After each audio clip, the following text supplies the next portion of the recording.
other than Give and Take, the show where we give takes and take takes and give thoughts.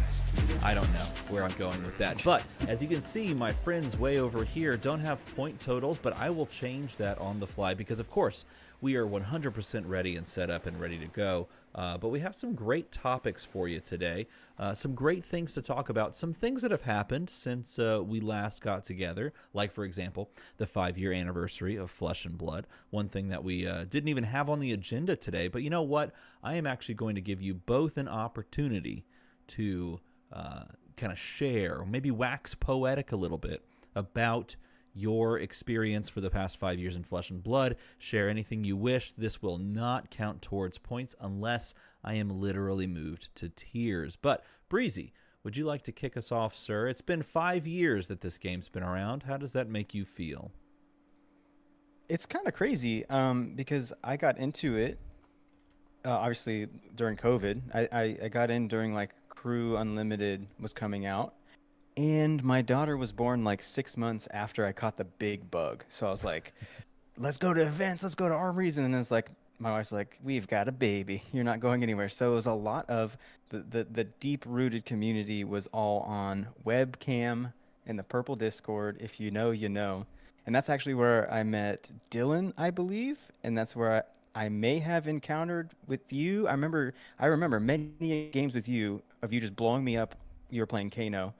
I remember you scouring me from across the webcam. Yeah, so no, I mean, I think that's what resonates with me is like how I got in is just like, it feels like it was just yesterday. But obviously so much has happened, so many heroes come and gone, and the future, maybe that's why it feels like yesterday, because it's all just like this really fast roller coaster that I'm like super stoked to still be on. It doesn't feel like it's dragging, like, when's the next big thing? It's just like, sure. Dude, this is just, it's been fun the whole time. Credit to LSS for always having something out there for us to talk about, something new, something little tidbit, little exciting thing. I think that has been one of their best traits, and I think this is in no way, shape, or form like a knock or anything. This is one of their best traits, one of their most consistent traits, is that they've always provided the fans of the game something to talk about, something interesting to do and engage with the game. And I think that is hugely underrated. But TCG Talk, 5 years, man. How do you feel? Yeah, no, once Parker said that, I literally can't remember the first time I talked to you. But yeah, no, I started playing the game. I'm saying, like, I know it was in Discord. I just don't remember what procced us to meet. I know we played a couple webcam games because I remember Parker having a bunch of very peculiar looking legendaries, and I was like, where are those? And this was back when they all cost a lot of money, and yeah. Parker had like an entire proxied Viserai legendary set. Like, they all were no color, like looked all dingy, and he's like, yeah, I'm not buying these yet. So no, that was I had a EA tunic, like, yeah, full EA proxied tunic. No, yeah, I started playing in July of 2021, like right halfway through the Monarch era. And I literally only Flesh and Blood players do this apparently, but I went in there and there was two people playing off to the side, my buddy Sam and them, and that I ended up being really good friends with. And they were like, oh, I wanted to try the game because I actually saw Armada's video, which is funny enough. Armada was the first person I ever saw a video on about like which boxes to buy. And they're like, oh, like what hero do you like? And I was like, Katsu looks fun. And they literally gave me an entire Katsu deck minus like Mask and Momentum. Like, so that just shows you like the game really hasn't changed in 4 years as far as people helping each other out. And yeah, so that's where that all started. And then now we're here. That's what, a little over 3 years ago at this point. So I've been in the game for like 3 out of the 5. It's been a time, man. So as a lot of people know, I think at this point, I've been in the game since it came out, and it's been crazy to watch the ups and downs, the ebbs and flows of the game. But I think I've been thinking about it a lot in the month leading up to last weekend when the 5-year anniversary actually hit, and I've just kind of gone around and around about like, well, I remember in 2019 what it was like to kind of watch the game blossom, and then just the uncertainty that was COVID for just about everything in the world, but particularly for a trading card game that's coming across a sea that is incredibly tiny in scope well, I shouldn't say that. It's large in scope, but tiny in distribution and availability. Like what that means for a game, and then for it to make these crazy cool moves and become this huge mainstream thing, and then the growing pains that come with it, people that come and go in the space. I mean, I remember multiple creators that I would watch like that first year that they just kind of fall off the face of the earth, and it's not like they were malicious or anything like that. They literally just stopped making content. And I was like, I wonder where those people are now. But just continuing through and watching this game become what it is a really beautiful thing, and it's, I think, made all the better because the people behind it and the people in the space are just committed to each other, and I love that. I love that about it. So Flesh and Blood 5-year anniversary. Congratulations to Legend Story Studios and to all of us for making it the first 5 years of the game. Yes, golf claps. So that means everybody gets 10 points to start off. 10. Oh, there it is. I love it. You know what? Breezy gets 1 extra point for that sweet background that he did. Yes. There it is. Yes, 1 extra point to start things off. Okay, so with all that said, let's go ahead and pop over to this screen because I think it's laid out a little nicer. We have some topics to cover, including our second week of ProQuest being in the books and now moving on to our third week of the ProQuest season. Now, before we start talking about the elephant mechanologist in the room, let's talk about what we've seen up until this point. So far, it's been Enigma and Aurora, with a couple of heroes sort of hot at their heels. This meta may not be long for this world, though, but if this meta is continuing, what is your assessment as of right now, before, anything shakes everything up? What's your assessment of the meta right now? Do you have any feelings on, it being pretty solid, pretty down? What do you think on this meta right now, TCG Talk? Yeah, this meta is very interesting in the fact of I can only think of another time where we've had something similar to this. Like, normally, I'm overgeneralizing it, but Flesh and Blood's either been like, in most metas, has been a 3-deck meta, right? Sure. Per se. Or you've had one deck like Lexi's and Starvo that just kind of dominated. Very rarely if we had a meta like this, even for a short amount of time, where you have like basically a 2-deck meta. And it's not only that it's a 2-deck meta, but you have the top 2 decks in the format are so polar opposite of each other that it makes it very, I'm not going to say down because that sounds negative, just makes it very hard for anyone not those decks to like pick, because you kind of have to play both sides. The only other time I can think that we've had something like this is when we had Prism Oldheim. Like, those were completely 2 different styles. But this one, like, the only hero I really can think that's truly in the middle of both of them is kind of Viserai, which I know Parker will love hearing that, but it's like Viserai is like the only one that can kind of play into both of them equally. Whereas, if you want to try to tech into Aurora, maybe you pick Assassin. If you want to try to tech into Enigma, maybe you pick like a Zen or someone else. So it's been really interesting to see every other hero in the format kind of squirm, and I think that's made these 2 even more powerful, is because the decks that normally would counter them are getting countered by the other powerful deck. So it makes them dominate even more than maybe they should per their power level, if that makes sense. What are your thoughts on this meta as it currently stands, Breezy? Do you have any takes that you want to share with us? Anything particularly hot? I mean, I love it. I love this meta. Dude, it's been a long time coming for Runeblade players, and the fact that 2 of the newest heroes in the set were Runeblades and I'm not even going to say are like overly overkill, right? Like Aurora, that's her name. Yep, Aurora exist. Is super explosive, and like you can't deny that. But she's fair enough. She's not Zen. She's not the way that Zen came out of the gate, in the sense of aggro go burr to the moon nonstop, never have a chance. Like, there is some game you can have into her. So I really like that she's also been featured as the first strike hero. So for Runeblades, it's just like, I love this meta. This meta is like, hey, you're new to the game, here's this awesome Runeblade. Hey, you're new to the game, also that same awesome Runeblade is like top of the meta, so here's your segue into like competitive play.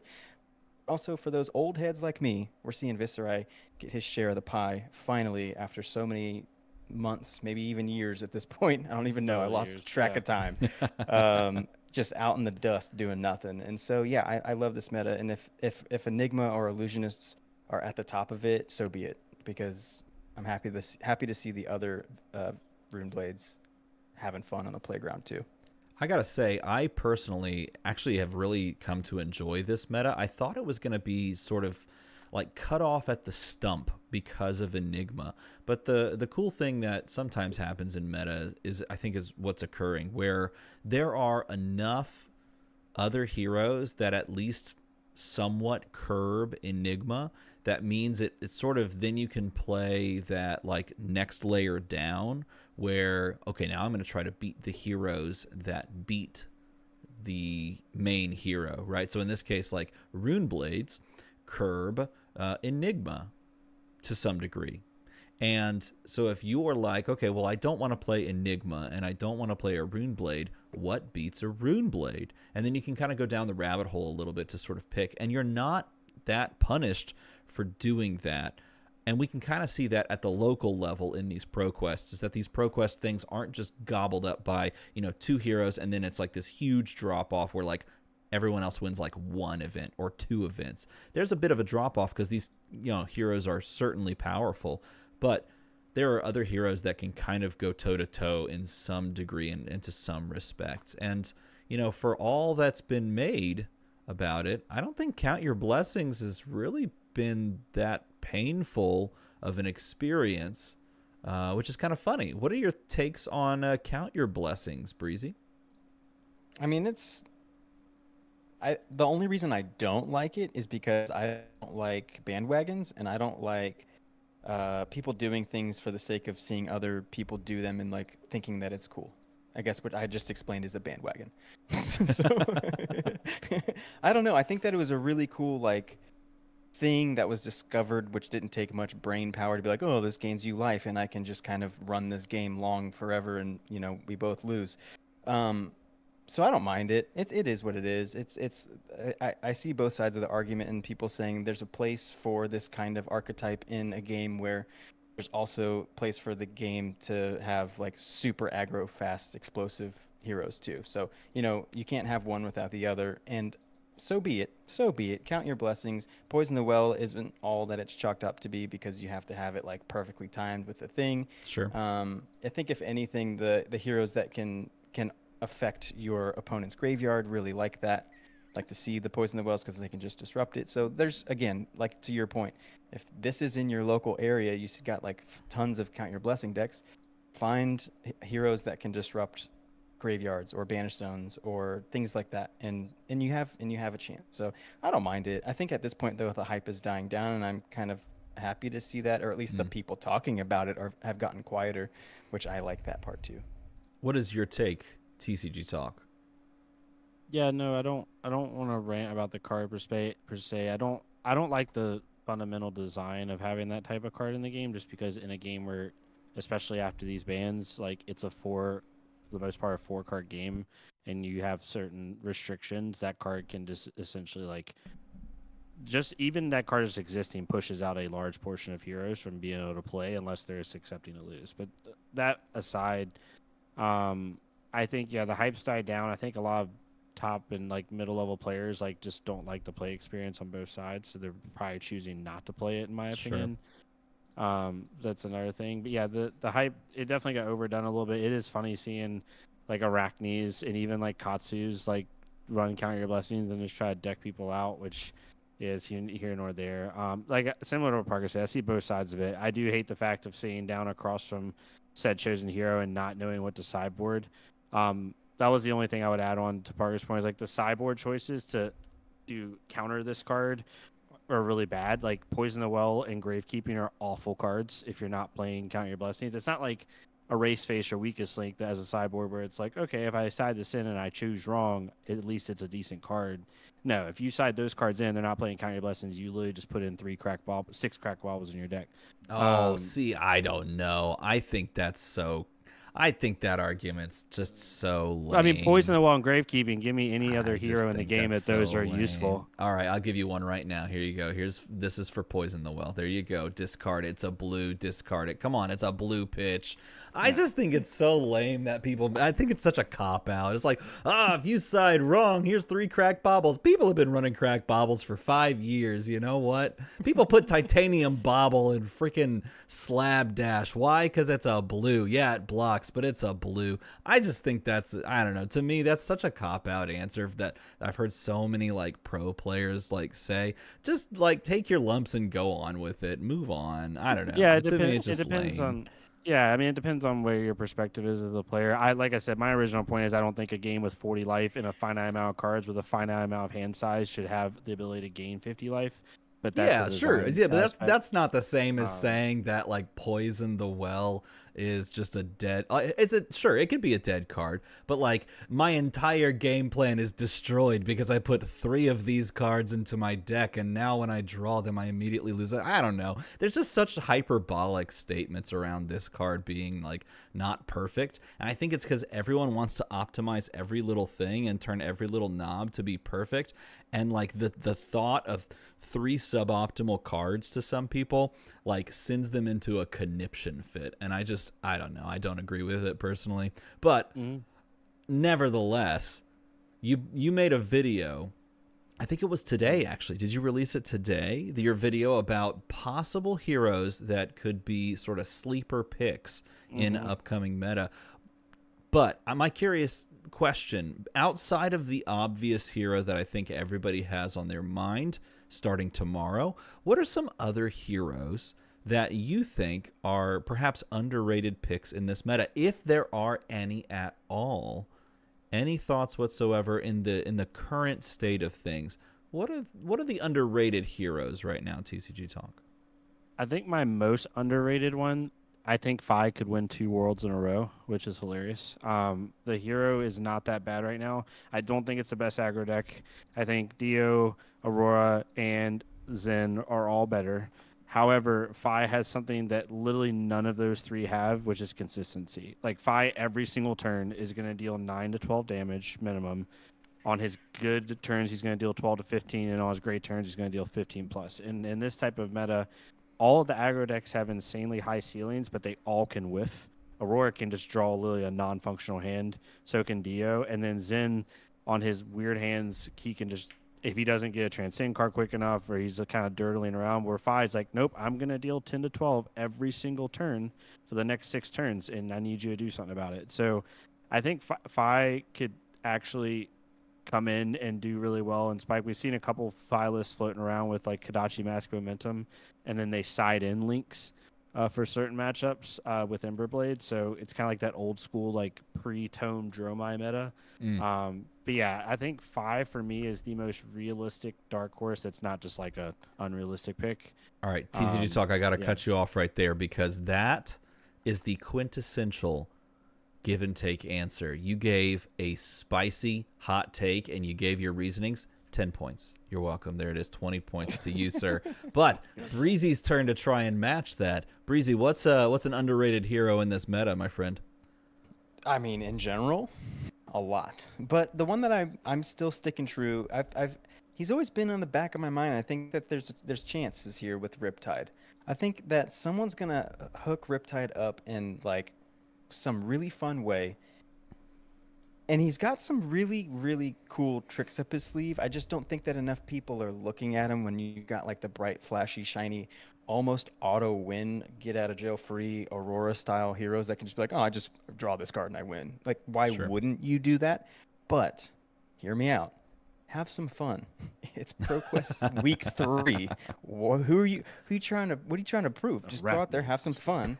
I mean, honestly, even Arachne. But at the same time, I think Riptide has really proven to be a lot more than the initial like kind of dud that people thought he was. Especially now with people not wanting to block. There's so much aggro out there. There's nice arrows with disruption. He can, his hero ability is still, in my opinion, one of the coolest hero abilities out there. I mean, aside from Viscerai. But yeah, I think that if you're really just going to have some fun and you want to play an underdog that's still got some legs, sea legs, Riptide. I'd go Riptide. I like that answer, and I'll give you 5 points because I spoiled that hero. But I have a follow-up question to that. Is there something to be said about Riptide being a ranger that does have disruptive on hits? But we saw from week 1 to week 2, Azalea take a full half, like, wins cut from 10 to 5 going in. Is there something to be said about Azalea kind of proving that to be a dangerous prospect of taking out Riptide, who can be disruptive but doesn't have something like Red in the Ledger at his disposal?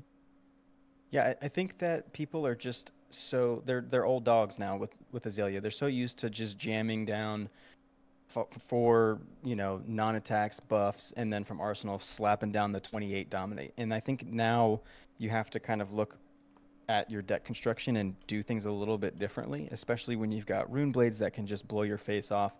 You've got faster heroes than you in the form of Aurora. You've got all these wards up. Of course, Enigma is still around.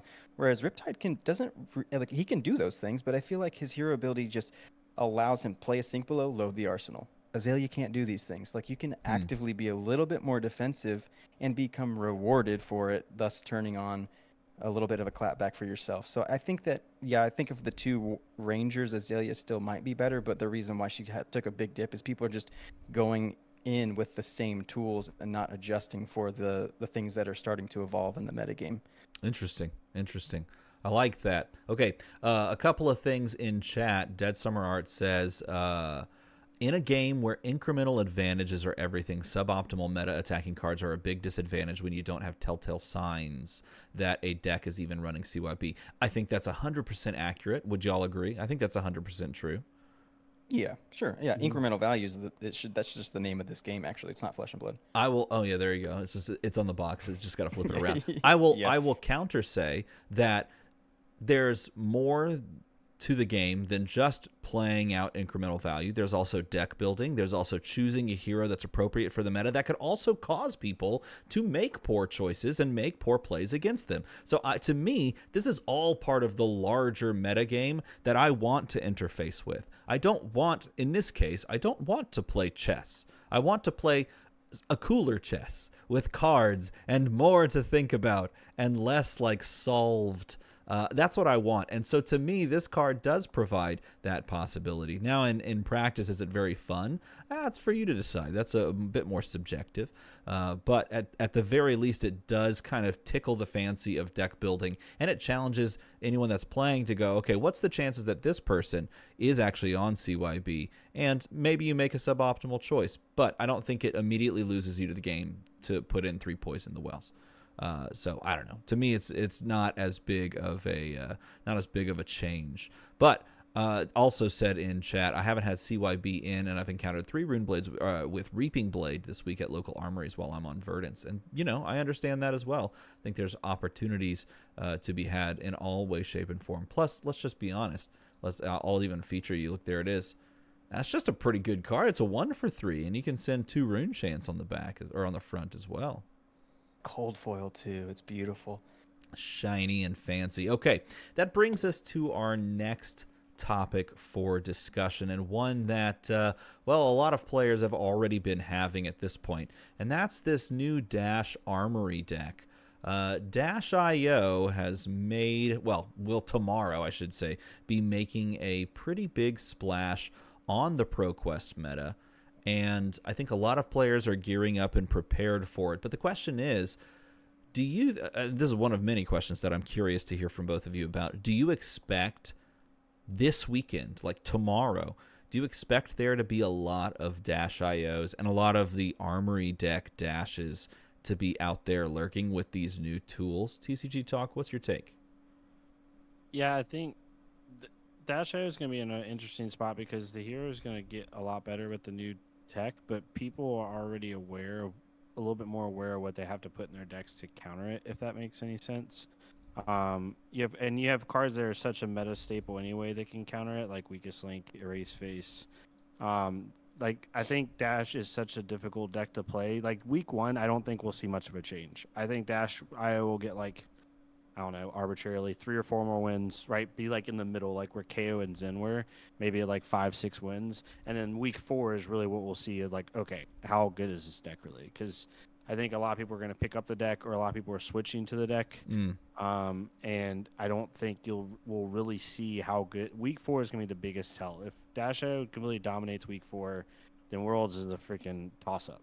But if she doesn't, then it'll be really interesting to see kind of where she goes, because it's a very difficult deck to play, and the deck is like, even in the Enigma matchup, like you can just get fatigued if you don't play correctly. And so it's gonna be interesting to see. It's probably one of the hardest aggro decks ever to play. I can't think of a meta aggro deck that is more difficult to play than this one, which I think will gatekeep it a little bit from just being utterly dominant. Whereas Zen, you could just play solitaire and beat people.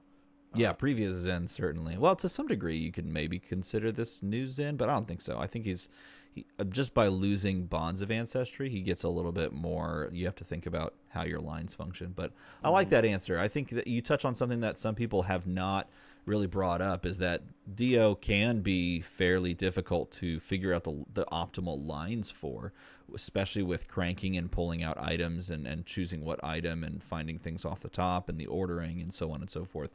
But what do you think, Breezy, about this new Dash.io character? You expect to see a lot of her? I would expect to see a lot of her for sure, and that's kind of the thing with Talishar, right? Is that people have been playing their best versions of this with the not yet existent cards, but they will be as of this weekend, and they have a pretty good grip on what their strategy is, what their plan is. I mean, it's been about a month since they've been, testing with this new equipment and cerebellum, whatever it's called. And so I think that there's going to be some people that just right out of the gate do some things. I mean, this last week, week 2, there was 1 win on Dash.io, and the previous week, the first week of ProQuest, there was 0 wins. So I think that we're going to see a very dramatic increase from the second week. I don't think that she'll go back down to no wins, to be honest. But I don't I can agree with Dylan in saying that like it is going to take a little bit for those people that weren't hardcore testing and just like waiting at their LGS first thing in the morning to pick up the physical cards. There are going to be people that are just still learning the motions of it with the actual cards. And by week 4, I could see it shaking things up quite a bit. I don't think that she's going to dethrone Aurora. Okay. That's my take. Interesting. I like that hot take. I actually think the opposite, but I'm going to reward you for your bravery in the hot takes. I'm giving you 6 extra points to take you to 22. I will say this. I actually do believe that she's going to be adopted very quickly and very heavily, because I think that, and this is an important note, I think that the proximity of this week and this release to Worlds almost necessitates pro players and like heavy grinder players to pick the deck up and put it through its paces. And there's no better time to put it through its paces after you've, like you mentioned, played it on Talishar than at a ProQuest, an actual event. So I think that the adoption rate will be fairly high, and I think that it will spike in wins, because I do think that sometimes you just go, oops, I win the game. All thanks to this card right here, Cerebellum Processor. This is a card that has been a bit contentious, particularly after the rotation and the bans of a bunch of books that draw you 2 cards. How do you feel about this card, Breezy?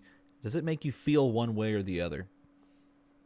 It feels fine. I mean, it doesn't have go again. It has the crank, so you can do the thing. Like, you can be rewarded by it, but you can also be very punished by it, because it's just another item in the deck. So I think it feels fine. I've been smoked by some Dash.ios, and of course they were playing this card, and when they do, they're able to draw, and it's like, dude, you just played 3 boosts, you got this out, you're cranking, and now you're back up to a 4-card hand. Like, I don't know how you've just played like 8 cards your turn when you only played 1 card that draws you a single card and doesn't have an action point. Things happen fast, and all of a sudden they're just coming at the throat. So I think but at the same time, I've also beaten a lot of Dash.ios who get caught up in that, like, trying to work the system and like do the cool thing, that just like they get carried away, and they're willing to take the 16-17 damage turns in hopes that this card is going to get them some kind of volley back. So Hmm. I don't mind it. I don't personally mind it. It doesn't say draw 2, so it didn't get the cut. So Okay. I am withholding my points to see what Dylan says here. TCG Talk, tell me how you feel about Cerebellum Processor. I think that High Octane will get banned before this card does. I think I don't want High Octane, so I'm gonna flip it and then come back to it. I don't want High Octane to get banned. I don't think it should.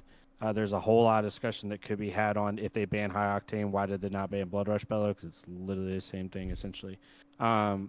Of why they didn't ban Blood Rush Bellow, because it was class specific and it was incremental to the class. Well, so is High Octane.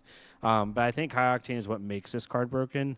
Like similar to Parker's point, without High Octane, this card can just give you a lot of value. With like it can give you a lot of value in certain ways, but it takes a ton of good sequencing and cards kind of lining up and a couple sparks and things like that, and using your boots. But with High Octane, it becomes stupid, right? So it'll be interesting to see what happens. I do think that LSS, to be frank, probably made a really smart design decision with the book bans. But there was a couple of straggling cards, that they either A, couldn't ban in the moment because there's no replacement for them, or it would have killed the class, i.e. Blood Rush and High Octane. Or there's a couple cards like Cerebellum Processor, which probably got made before they even started to speak about these bans. So, like, I don't have an issue with it right now. I've played against it, and the card's very good, but other cards is what enables this card to be kind of stupid. So the card in a vacuum is fine for me. Yeah. I think both of those answers are far too tepid and well-reasoned. No one flew off the handle and started shouting and throwing things about this card, and therefore I will give you both 2 points, which is perfectly I balanced. haven't had that experience with this card yet, but me either. Perfectly, Yeah. perfectly I balanced. also play Assassin, so it's a little bit different. Oh, I'm My not experience saying that with you this should card. have that experience. Yeah. I'm saying that you both gave well-reasoned and very even keel, articulate takes. I gave you both the opportunity to fly off the handle because I know there's going to be some people out there on the internet that do. Nevertheless, I've played against this card a decent bit, as I've been testing a bunch of different decks myself, and I think I agree with TCG Talk on a lot of fronts, and the idea that this card is really just overpowered with things like High Octane. But it is very noticeable, the card advantage that you can gain from this very quickly, and I think Breezy's right on the money, where you see this card played, and then on the next turn it just means that they just have 8 cards out of nowhere, and it's like, well, okay, sure, that's a thing that exists in Flesh and Blood, so we'll just run it out there. But yeah, no, I do think that this card is a cool design compared to something like High Octane, which I've always loved this art, and I thought the card was cool, but you can tell, like, it does immediately limit your ability to do things like this, right? You can't really build a card like Cerebellum Processor or anything else in that design space without having to contend with what happens when you High Octane on that same turn to gain a bunch of action points. And really, it's always been the kind of going back to what LSS has said. It's always been about action point generation, and in some cases, I guess, this book banning, card draw that's free, right? It's like free action points, free card draw. There's no quest to get those things with these cards. It just kind of does the thing. And so I could see them moving off of High Octane as well. But go ahead. If I have to add one more thing too, is like Dio is super powerful in vacuum. So when I say this, I'm not trying to like just ignore that fact. But this meta is also going to make Dio seem even more powerful because all of her counters Enigma just dunks on, so they can't be played. Like Bravo, Dio hates Bravo, but Enigma destroys Bravo. Dorinthia and Kasai, Dio generally actually doesn't like if they're the mid-range versions, but Enigma destroys it. Florian actually does really well in the Dio, and Florian's like probably the most meta-relevant one that still can have some game into Enigma. Assassin, Enigma dunks on. Like Victor, Enigma dunks on. It's like all of the decks that Dio players have to play perfectly to beat and still are unfavored into are very hard to play right now if you want to worry about Enigma. So it like exuberates how powerful Dio looks because like literally all the decks you would choose to play to beat her are really bad into Enigma. So You know what? That brings up something I've been kind of teetering back and forth on. I'm not sure how this is going to land. I can't, profess to know it all. And this is something that I have not figured out where I stand on this. So I'm going to ask you all, and maybe you can help inform my own thoughts, starting with TCG Talk. Dylan, tell me, do you think that Enigma continues to like hold onto a decently large meta share after DO comes out? I would have a hard time. So like I am not the caliber player of some of the guys that are going to Worlds, right? But I think like I would have a hard time taking Enigma to Worlds personally, because the problem with Enigma right now. So to answer your question simply, yeah, I think her meta share goes down. The reason being is she's not great in the Dio. She's not great into Aurora. If Zen gets perceived to be better, not great in the Zen. Viscera is a rough matchup. Like literally, if you just like arbitrarily, let's just say Enigma is the best deck in the game, like in a vacuum. Decks 2 through like 6, she's unfavored into. She destroys everything below those 5 decks, like absolutely dunks on everybody else. But like the second place through like 6th place decks beat her. So as a player that's playing Enigma, you have to somehow beat the next best 4 decks in the game that you're not favored into, and you have to win the mirror, right? So I would be very stressed out to play Enigma going into week 4 and Worlds because of that reason. So to answer your question simply, I do think her share goes down, because if you just look at matchup spread, all of the decks that are in S and A tier, she loses. Not like blatantly loses, but she's unfavored into. So it's really interesting. Yeah, see, this is where I'm kind of sitting as well, but I feel like there's something that I don't know about this whole scenario, and so maybe Breezy can enlighten me. Tell me, what do you think about Enigma's chances? I see. I'm a little biased because I don't struggle into this hero at all. So, but though, yeah, I mean, I agree. I mean, I think we're just adding another aggro, ingredient into this concoction of like just tons of fast heroes like Aurora. I mean, we've got Azalea, we've got Zen. Coming back to Dylan's point, like I got whooped by a Zen earlier. Like it happens, and so I think that the people are starting to wake up to, hey, Zen maybe isn't unplayable like we said he was a few weeks ago. So yeah, I think that her meta share does go down, but I think that people are going to pick her as a comfort pick. So there's, I think she'll probably be one of the highest represented, but the lowest conversion. Yeah, I think she'll be like top 4, but there'll be a big difference between like Dio, Aurora, and maybe whatever that third perceived deck is, and then you'll have Enigma. But she'll be in like the 15% ish. It's that classic illusionist curse. They all show up, but they just never make it. They can't convert. I like that. You know what? I'm giving you 4 points for that. But I gotta say, if I had to go with one person over the other, I agree with TCG Talk. So I'll give him 5 points. What would that put his total to? 33. Yeah. 32. Oh, 32. You're at 30. Right, well, now I'll set it to 33 because you're giving him an extra point. I like that. Okay. That's fine. There it is. He's got more hill to climb. That's what he's like. He's like, come on, let's go. More hill to climb, just like Viscera will have to do going into the Worlds meta, because that's what we're talking about next. Worlds is literally 14 days away. We were talking about this before we went live. And we have some things to discuss as far as Worlds is concerned, and the Worlds predictions little tab is way off, so I'll just slide that over so everyone can read what we're discussing. But my first question is, what do you think is the most represented deck at Worlds in 14 days?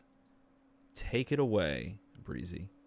I mean, I think it's going to be Enigma, and I hate that because, like I said, I don't think that many of them are going to have a good time because there's just so much arcane. There's just so many rune chants. I think that the way that Florian and Viscerai and even Vincent are going to show up, it's going to be a pretty big nightmare for Enigma. But I do think that Enigma is going to be the largest show out, but I don't think it's going to be by like a landslide. I think that there's going to be a decent spread between the top 4 hero representation, probably in the single digits separating them. Really? So he's on the Enigma train. What about you? Dude, get me TCG off of this Talk. train. I think it's Aurora. I think Aurora will be by and far the most represented deck, just because for several reasons. One, it's one of the best decks in the format. Period. Like no matter which way you look at it, it's probably like top 3. Like, and the difference between first and third is like splitting hairs. From a just a general perception, like it's a really beloved deck right now. Like I think out of all the new heroes, it's the deck that's like looked at the most fondly for some reason. Which at first I thought was Verdansk, but the more we've gone through this like post release, I think people just love Aurora. Yeah. I think Aurora will be like pretty significantly the most represented. Sorry, not the best, but the most represented. And then I think Dio, Enigma, Zen, and Viscerai will all be in like that kind of second through fifth place, and they'll all be like super close. I think Zen will be the most represented that is not expected, but overall, I think it's going to be Aurora. That's super interesting because I honestly, if I had to put money on it, I would probably put down Dio, but I don't know. It feels like the most powerful deck to me, which is actually the next question. But that feels like the most powerful deck to me, and so I would feel like if you're going to Worlds, then you are going to sit down and give yourself the best chance. Now that they've added an extra Swiss round of Classic Constructed, give yourself the best possible chance to just win out on Classic Constructed and then deal with Draft after that. So I mean, maybe people just go to their comfort picks, and a lot of people picking Aurora, a lot of people picking Enigma, I could totally see, but I don't know. Something tells me that I think Dio might be the deck to beat and the deck to run with. So, TCG Talk, what do you think the deck to beat is? What's the best deck in the format once Worlds rolls around? Parker's not going to let me live this down.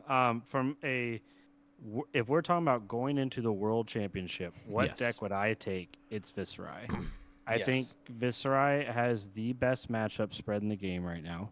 Like, if you just go through every hero that's even remotely relevant, he does not have an unfavored matchup. His only matchup that's even close to unfavored is actually Aurora, because she can, like, race him and play around with certain things. But Viscerai can easily tech into that and play some other stuff. You could even play, like, stuff like Snuff Out and, like, little, like, mini tech pieces just to make Aurora, like, force a little bit more interaction with you, right? And so I'm just going through all the matchups in my head. Like I think he's even or favored into Azalea because of armor. He's pretty much a split in a Dio, but he can run some things that make his ability to tech in a Dio is better than her ability to tech into him. Because she doesn't like to play Warmongers either because it's mess up a high octane, right? Sure. He beats Enigma. He beats like pretty much all of the mid range decks. He actually destroys all of the mid range decks.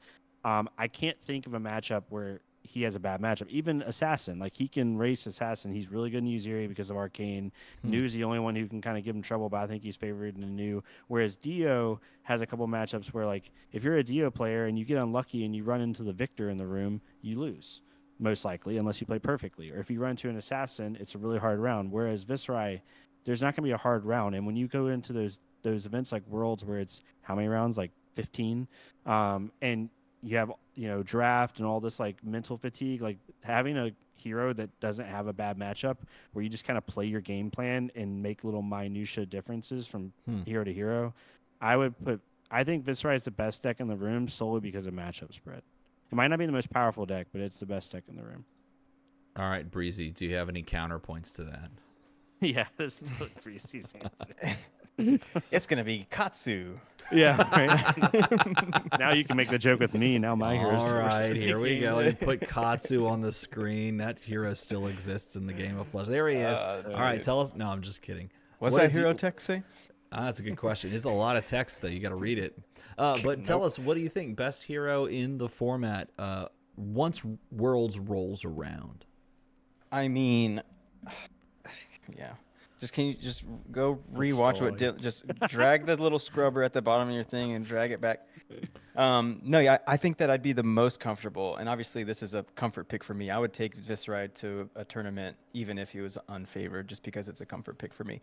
But knowing that he's got incredible amounts of agency in the meta finally, and people even like Brody and there's some pretty high professional level players that like Viscerai.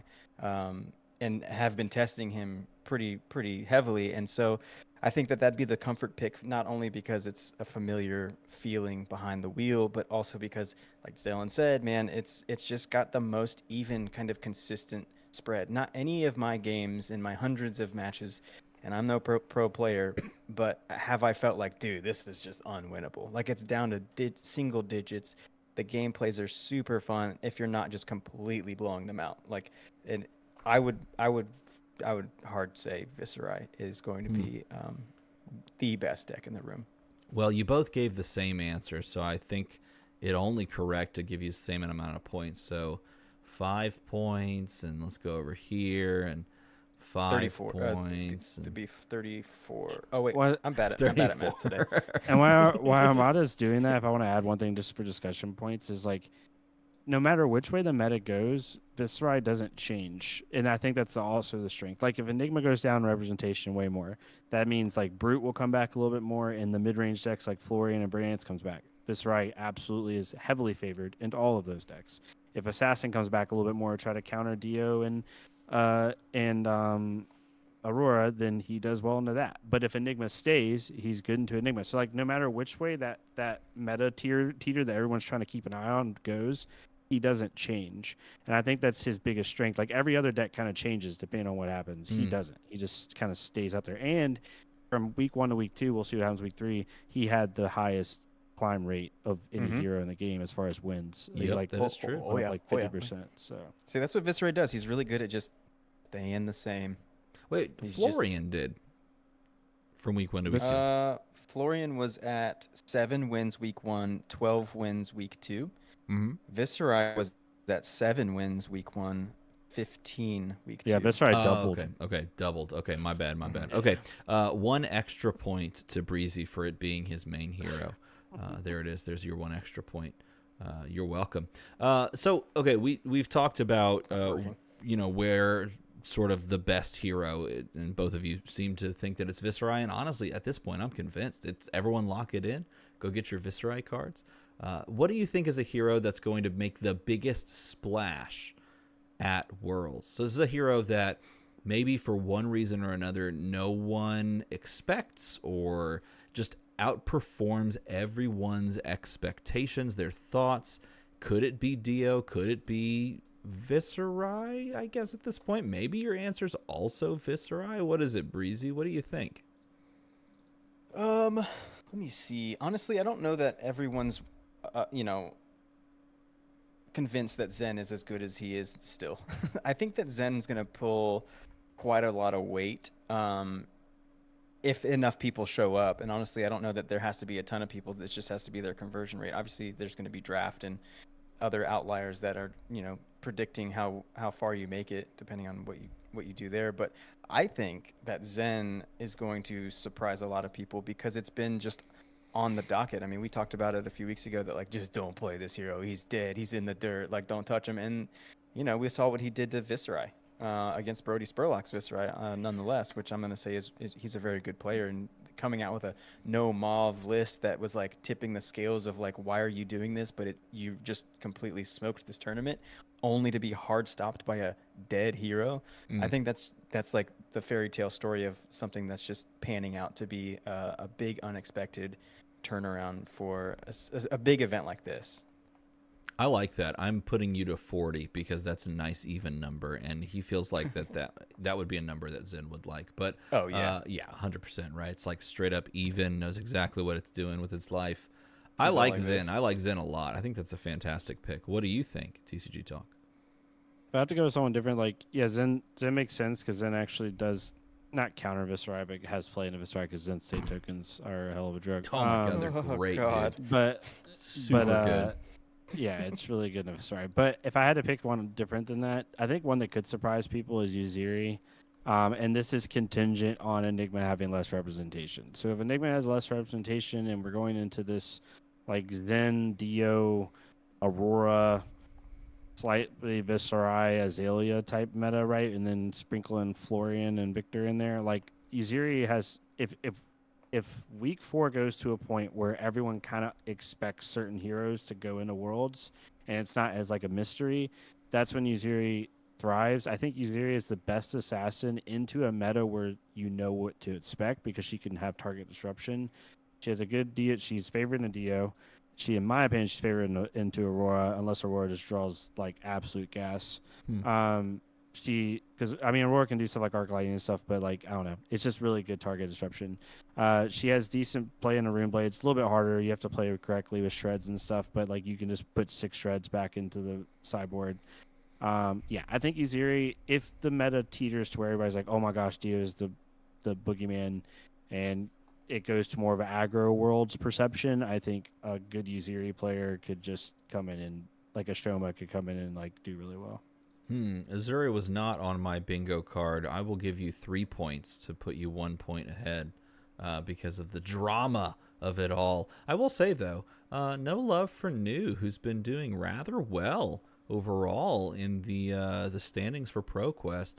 New, a hero that perhaps I think is going to see some representation in a couple of weeks at Worlds. And I think it's also important to note that at this point, you kind of have to have your hero locked in because you have to factor in traveling, you have to factor in draft practice because this is a split format event. At this point, you're basically locking in your hero over the next few days. Maybe this weekend is your final really like this is who I'm going with, and then you're just putting in like any extra reps and then figuring out draft any further. So I think New's going to see some representation, but no love for a hero that's been doing fairly well in the meta to this point. It'll be interesting to see how she pans out. Okay, now I'm putting you both on the spot.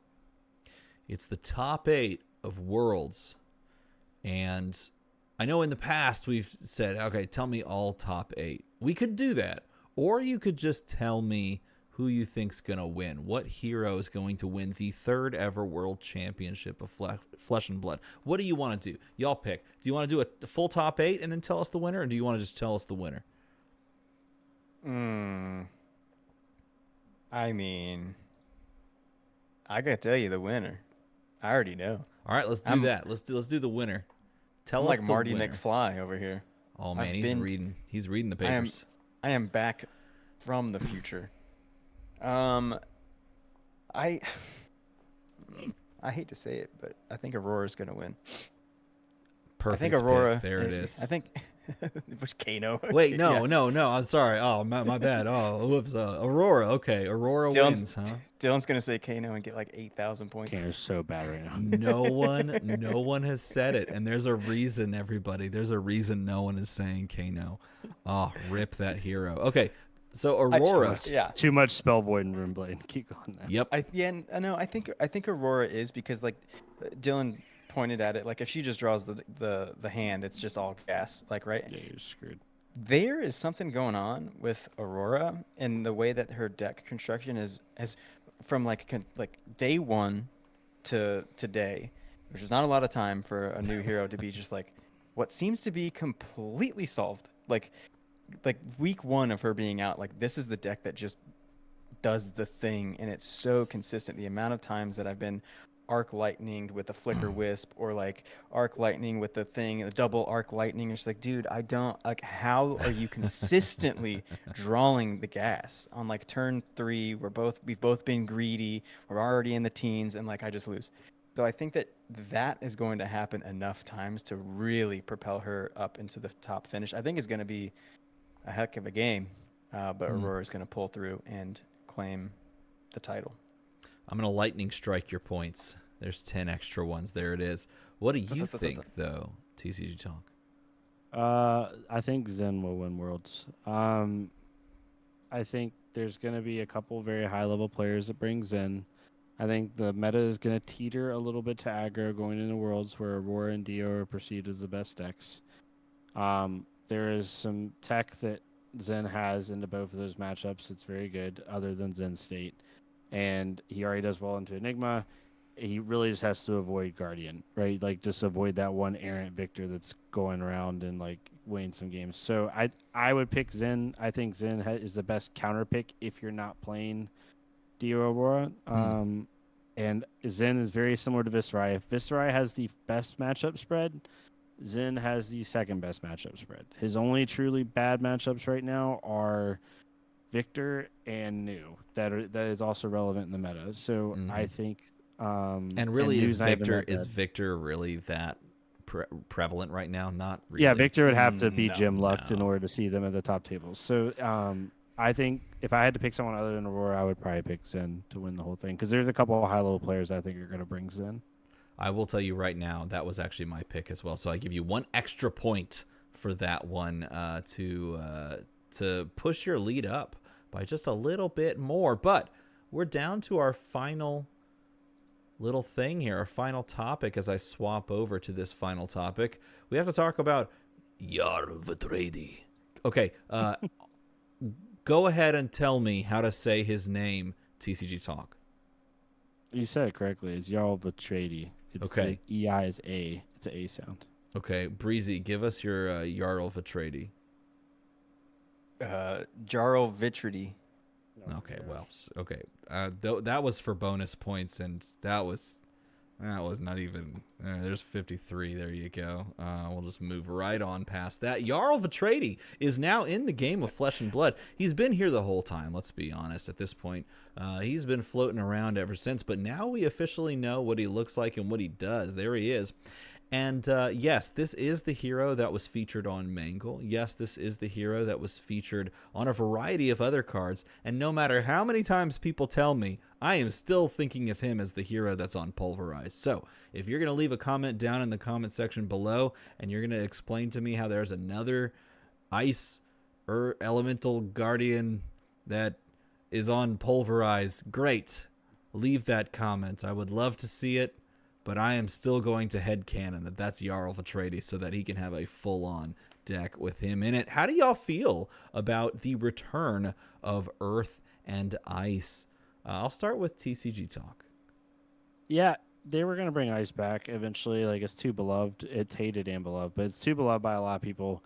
I was interested to see how they would bring Frostbites back because I knew they didn't want to ignore that mechanic. I like his hero ability or their hero ability because it's not going to be consistent. The hero ability is going to be blank for like 3/4 of the game, but if you can get it to turn on quickly or once it turns on, then you start just like going nuts. I'm happy about it. I think it's going to be really cool. I love super thematic heroes like this. I'm really interested to see the contents of the armory deck. Like, it's obviously 60 USD. Like, there's going to be a legendary in it. Like, is that legendary stalagmite or is it something completely different? It's going to be really fun. I love seeing people freak out. Like, Stalagmite went from, like, $12 to $46 in a day. Oakenold went to, like, 12 plus. Like, it's like, I remember when Stalagmite was being sold for, like, $8. So it's really cool. I like this a lot. Yeah, I enjoy it. I didn't mind Ice as much when it was around, so it doesn't bother me. What do you think about this, Breezy? Dude, this guy's so metal. I'm so into it, and I'm not.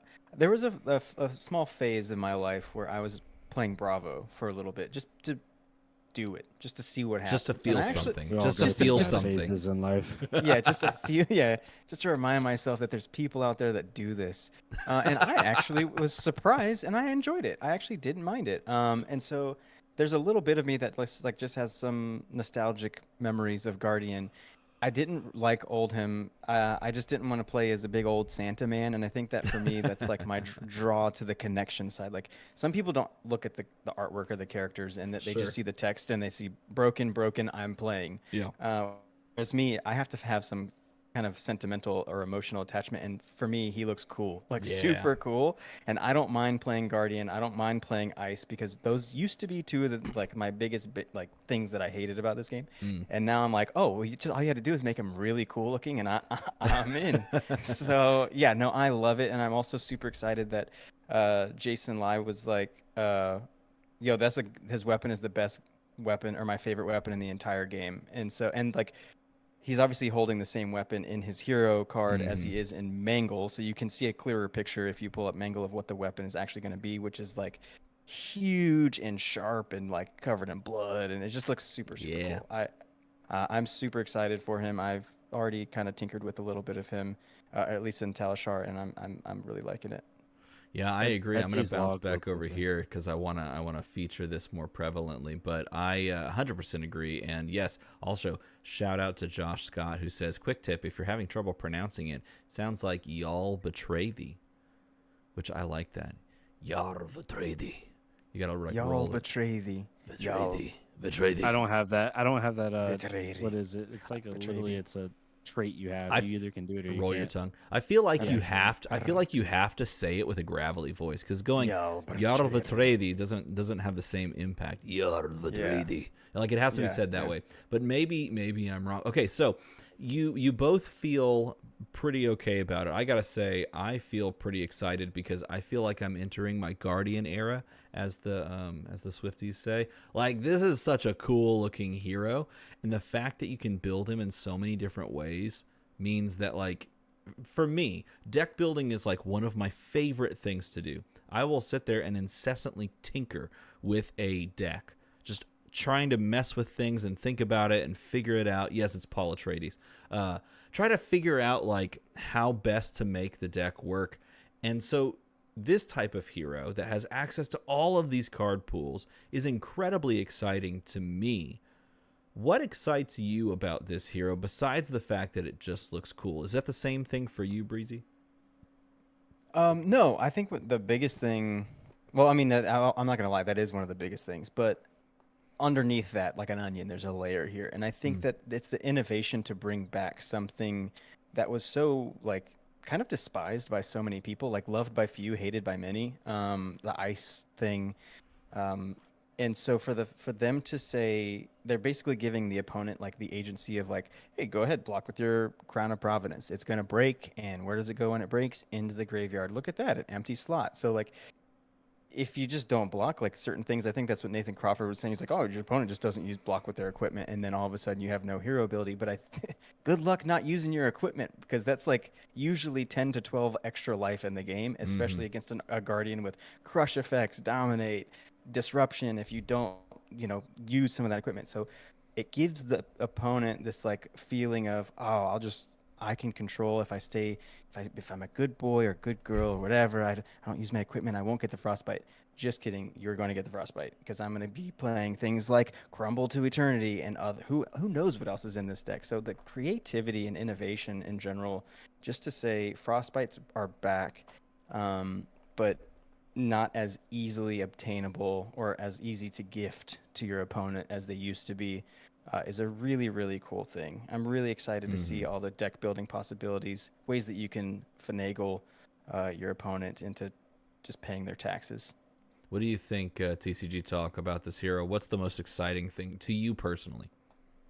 I like heroes like this. Like obviously everyone knows I love Arachne, but one of the reasons I always loved heroes like Arachne or even heroes like Acilio is like they're faceless things. Like they're faceless heroes. Like they don't have a true identity, or you don't know what their identity is.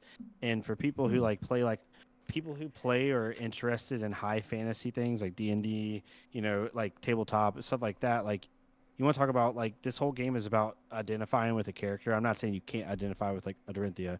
I'm just saying that these type of heroes, there's a more grandeur to them. And when you're playing them, you feel like you're kind of I guess above your opponent in the terms of like the character you're playing. And it's just like when you go and play on Baldur's Gate or anything else, like you want to play like this cool mystical character or something. Like very few people, most people don't just pick the normal human.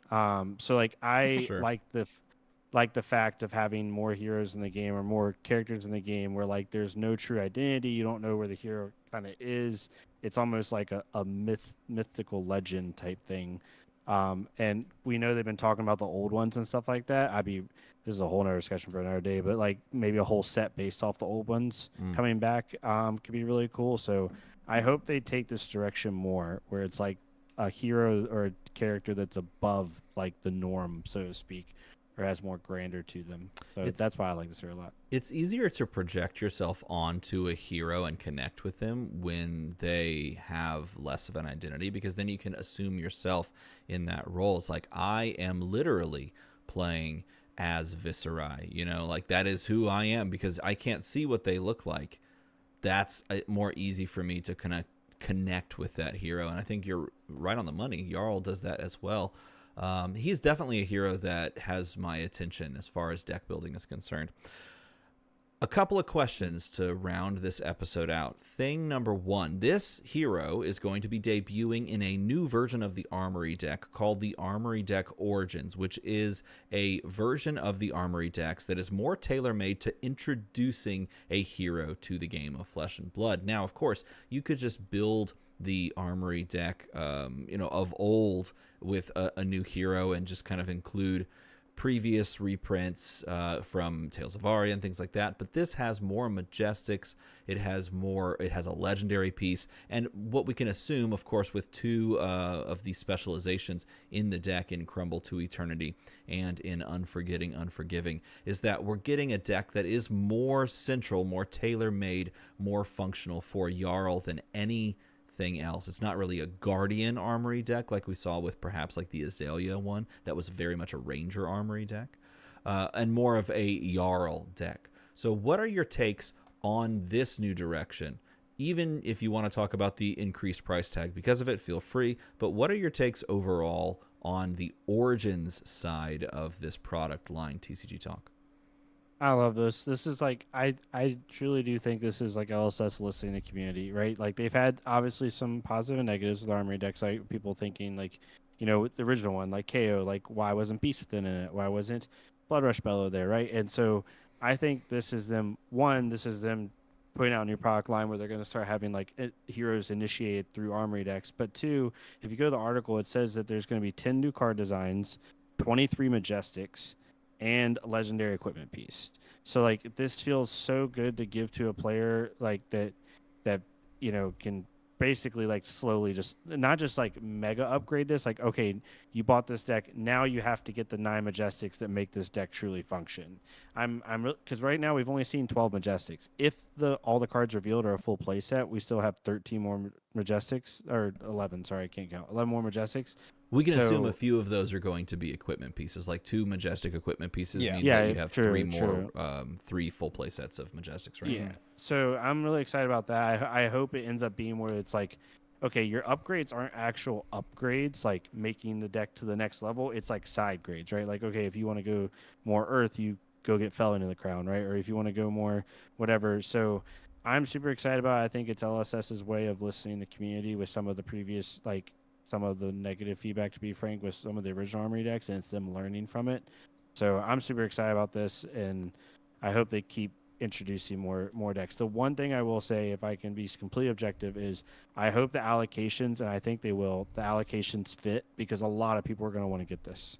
So I hope the LSS gives local game stores enough allocation to where people can get their hands on this product, because I don't want a $60 product to then be an $80 product on TCG Player 2 weeks later because people can't get their hands on it. But this is going to be their 4th iteration, so I think they've had enough time to figure that out. So hopefully that works out. Yeah, massive point. I think this will actually be number 5. Isn't that right? Because there was KO, there was Bolton, there was Azalea. Oh yeah, Bolton. Yes, this is a 5. Dash.io. Yeah, this will be number 5. That's a lot of new player accessibility products, but they have to be able to get their hands on it, which is something we started this entire podcast and show off with back in the day, talking about if you can get your hands on these types of products. Breezy, what about you? I love this, man. I love that they're stepping up the concept from just out of the box deck, which is they've already proven to be viable. Like the KO deck is so strong. The Armory winning, I mean, a few extra cards and you could actually go take down any other like next level tournament. It's a really strong deck. So to see them say, hey, we're going to up the ante a little bit more, it is going to cost a little bit more, but you're going to get a legendary, a lot more Majestics in the kit. Again, it goes back to like catering. You have to cater to both sides of your demographic. The new players, you have to entice the people that are just kind of like looking at it on the shelf. What's the selling point? Oh, I get it. Cool. That's actually not that bad of a price. And then also like the existing kind of veteran player base sees this and they say this is an amazing product because it allows me to be introduced to a brand new hero, some new powerful cards that then can be also implemented in other decks from cards that you already own. So I think it's just like one of those. It's such a win-win product. I can't wait to see what other Origins heroes are in this lineup. I hope we see, not to keep it on the same theme as Guardian, but I hope we see Valda in here at some point. I know a lot of people are really looking forward to a Valda hero, which would be a great segue if you've already established, your Guardian base. So, I love this. I love this product so much, and I hope that it is readily available. I do also hope that the legendary, and I hope two things for it. I secretly hope that it's a unique legendary because I like new shiny things. But for the sake of collectability and scalping precautions, I hope that it's an existing legendary, whether it be tectonic plating or stalagmite or something. But if like his left hand, all frosty, is like a legendary gauntlet, I'm gonna be a little sad. It's gonna be one of those me hiding in the bushes Homer Simpson I think it'll be, if it is a unique, which I think is totally fine actually, because again, this is a deck made for him. I think it'll be a him specific legendary. It'll be something like maybe it's like an ice gauntlet, something to that effect. Like elemental guardian. That literally no one else that no one else can play except him and maybe Oldhim and LL. So it's not going to like move the needle that much, but it will give you something that feels very much him. And looking at that weapon, it does appear to be very two-handed, so it would be tough for it to be stalagmite, because how are you gonna, I mean, he's real strong, but like and then like shield, I don't know if you can pull that off, but maybe he's just that strong that his weapon is two-handed, but also I mean, Bravo and Anothos ain't got nothing on Jarl the 3D. Okay, so final question for the night, and this one is a perfect segue into how you ended your portion, Breezy. We have had a Brute, we've had a Light Warrior, we've had a Ranger, a Mechanologist, and now a Guardian. Predict the next class, and if you want to go so far to try and predict the hero, because I bet you it won't be an Origins, I bet you it'll be a normal Armory deck, and it won't come out until next year. Predict the next class, and if you want to go for extra points, feel free to predict the next hero. They've been very consistent about being inconsistent in the sense of not repeating a class. So what do you think? And I will let Breezy take the lead. I would like to see a non-talented illusionist, like a base illusionist that likes Phantasm, just like does Phantasm things again, like doesn't have to do the light, doesn't have to do the draconic, doesn't have to do the mystic. I want a purebred, like straight vanilla illusionist. I don't know what it would be. Obviously, I don't know who it would be. Amira. It's Amira. You want Amira as the next Armory deck Origins character. There you go. That's who it is. Amira. That would be, imagine how insane that would be. Okay. Amira would be pretty cool. What do you think? TCG Talk. You took my answer. I hate you. Are you serious? You were gonna say that too? I was gonna say Amira.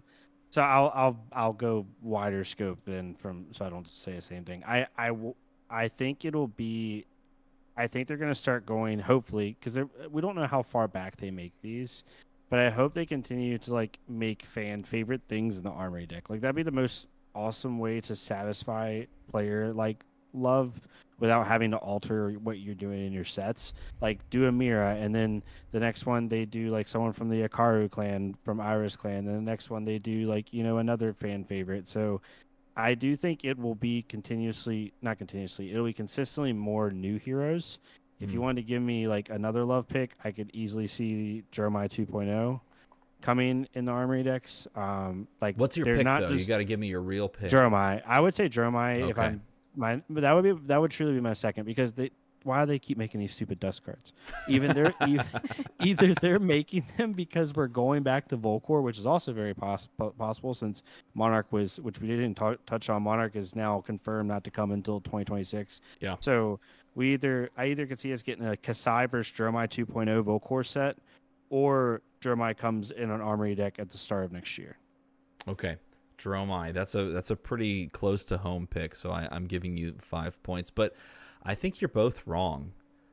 I think it's not anything near that. They've got to give us Kano. No, they're not giving us Kano. Scratch that. No, I think they are going to give us a hero that is again, well beloved, a hero that's relatively new, a hero that's relatively easy to pick up and figure out and play, because this is what they've given us to this point. And I think all those sort of check the same box. I mean, you look at KO, he's aggressive leaning. You look at Bolton, he's aggressive leaning. You look at Azalea, aggressive leaning. You look at Dio, aggressive leaning. Maybe Jarl, in the construction of him, could be aggressive leaning. He feels like a hero that would be more aggressive and not necessarily fall back. So I think the pick is clear. I think it's not Jarl Vitradi, which is what the text says. I think it's Aurora. I think Aurora is the next easy slot in. I think they're going to give us a non-Origins Blitz Armory deck, and I think an easy one to pick up and run out there would be Aurora. Now, the one contingent on this, of course, would be if Aurora wins Worlds, then she has like 500 or some odd points, right? So that's a little sketchy, but I think she fits the bill perfectly. And then it allows you to do this really cool thing where you release a first strike deck with the hero, so a player can pick that up and go, okay, I'm going to play this deck, I'm going to figure it out. And then they can also pick up the Blitz deck version, and they can play that and figure it out. Then they can also pick up the Armory deck version, and they can play that. And then they basically have 3 versions of the same hero in all 3 formats. And it's something that they got very close to being able to do thanks to KO, because they had the Blitz and obviously they had the CC Armory deck. So I think this one feels pretty good. This one slots in pretty nicely. And plus it's a new hero. So I think you could easily do that. Matt says they could do Zen too by that logic, which I could see that as well. But I don't know. I mean, I could see, now that you mentioned the first strike, I could see Terra. I would love to see Terra adult. That would be a really solid one too. That's what a lot of people are saying. I hear a lot of people kind of chiming in on Terra being the next Armory deck, and maybe that justifies, it not being an Origins deck like it is with Jarl, but maybe it is an Origins deck because it's his introduction to CC. I don't know. I'm not sure, but putting another Guardian back-to-back, do you think they'll go back-to-back Guardians? Well, there's been a lot of aggro, and they got to slow the game down and start punishing these fast people. They got to punish them. Well, we will never know until the time it comes for them to announce it, which they could announce at Worlds, but I think they have some other things planned for Worlds and some other exciting news about whatever the next set is and wherever we're going. We could keep going on topics. Honestly, there's so much to talk about since we haven't been together in a couple of weeks, but that's all I've prepared today, which means congratulations, TCG Talk, on picking up the win. Yeah, we'll hit the music. You gotta hit that. Oh, wait. Hold on. He said Kano. Oh, I gotta find his points. You're the first person to actually say Kano. Oh, no, I can't find it. They're gone. The points are gone. It's locked at this point. Congratulations, TCG Talk. Dylan picks it up without having to reach into his back pocket for that Kano call out. Congratulations, man. You have any words for us? No words. I'm super excited about Worlds. I'm excited to watch it. Osaka's going to be really cool. I need to get my hands on one of those Altart news really bad. So hopefully Iris? You need the Iris? Well, no, like the new anime ones. Yeah. I really want to get those. I know Parker probably wants to get the Altart Viscerai at some point. Boy. So yeah. So super excited to see those, and people seem really excited about it. So Osaka will be sick. Well said. Well, with that, my friends, it's time for us to do the old thing. Hey, make sure you check out their content on the socials. Socials are listed down in the description. And if it's starting to get cooler, starting to get a little chilly.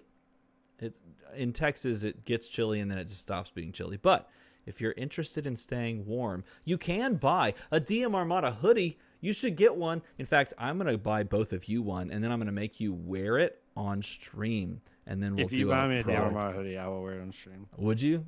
Dude, this hoodie's so comfortable. It was made by Andy Portillo. Andy, nice. Yes. Yeah, he makes these, and they are incredible. I've been wearing mine for 2 days, and it's like the most comfortable hoodie I've ever owned. This one literally is the most comfortable hoodie I've ever owned. So yeah, if you want one of those, check out the Discord. We'll probably see if more people want to pick those up. But with that, it's time to smile and wave, boys. Goodbye, everyone. Bye-bye. Have a good Bye. evening. Good luck out Bye. there. See ya. Dio. Dio's really good.